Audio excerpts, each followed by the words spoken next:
And after 12 days of relentless war, the guns have finally fallen silent, but the battle for the narrative is just beginning in Tel Aviv, Tehran and even Washington, D.C. as leaders are lining up to declare victory, with each side claiming to have bent the arc of history in their favor.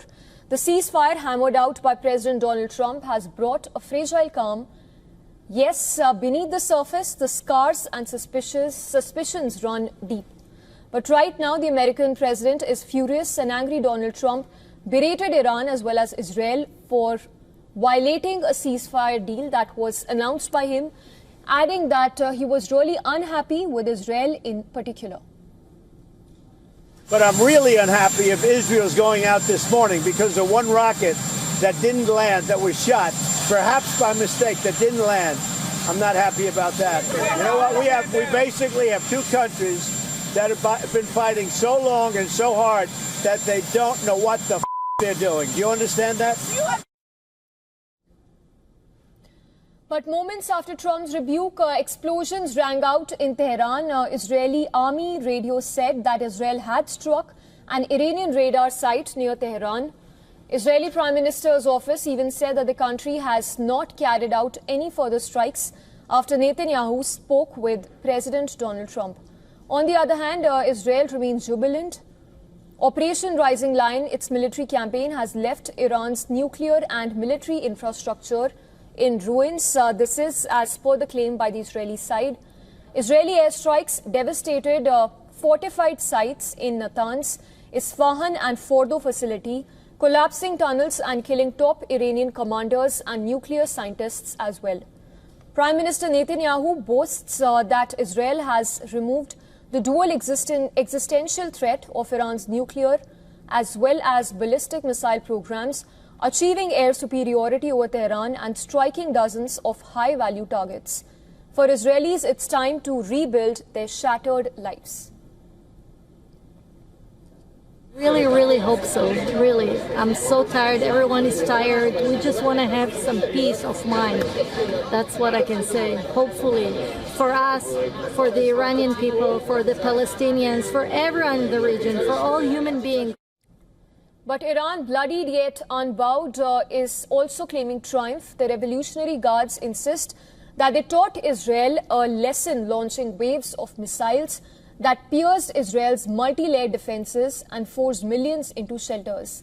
Iranian military also says that Operation True Promise 3 compelled Israel to halt its aggression and exposed vulnerabilities in Israeli home front. For ordinary Iranians, the ceasefire brings relief from constant bombardment and the hope of rebuilding shattered lives, even as the country faces a dire economic crisis and international sanctions. Well, during times of war, everyone suffers economically, and that is to be expected. However, I don't believe we should be focusing on such matters right now. Our priority must be the aggression committed against our beloved country, and we must respond. I think it will be sustainable. It simply isn't. Why? I believe the blows that Israel and the United States have suffered will lead them to seek retaliation, and they are likely to attack again. We would welcome a ceasefire, but it is not being implemented. They are not honoring their commitments. The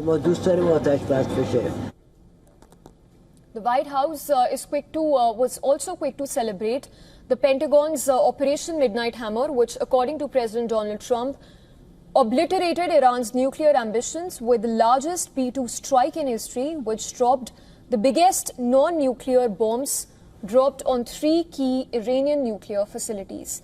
The war's end brings a strange sense of satisfaction to all 3 parties, each side wounded, but each claiming to have achieved its core objectives. Israel has struck deep into Iran. The latter has bloodied Israel, and America has flexed its unmatched military muscle in this conflict. Yet West Asia remains on the edge. The ceasefire is brittle, hanging by a thread, and the next round may only be a provocation away. Iran is insisting that Israel broke the spirit of the ceasefire, claiming that it carried out attacks after it shouldn't have. Now, given sort of the overall confusion over the ceasefire, it remains unclear how to reconcile all this, but one person who has this morning is U.S. President Donald Trump, who has come out of the White House pretty upset with both Israel and Iran, saying that he believes both sides broke the ceasefire and that he was working to try to convince Israel not to launch any new attacks against Iran. So as of right now, the ceasefire appears to be holding, but the situation remains tense in the Middle East.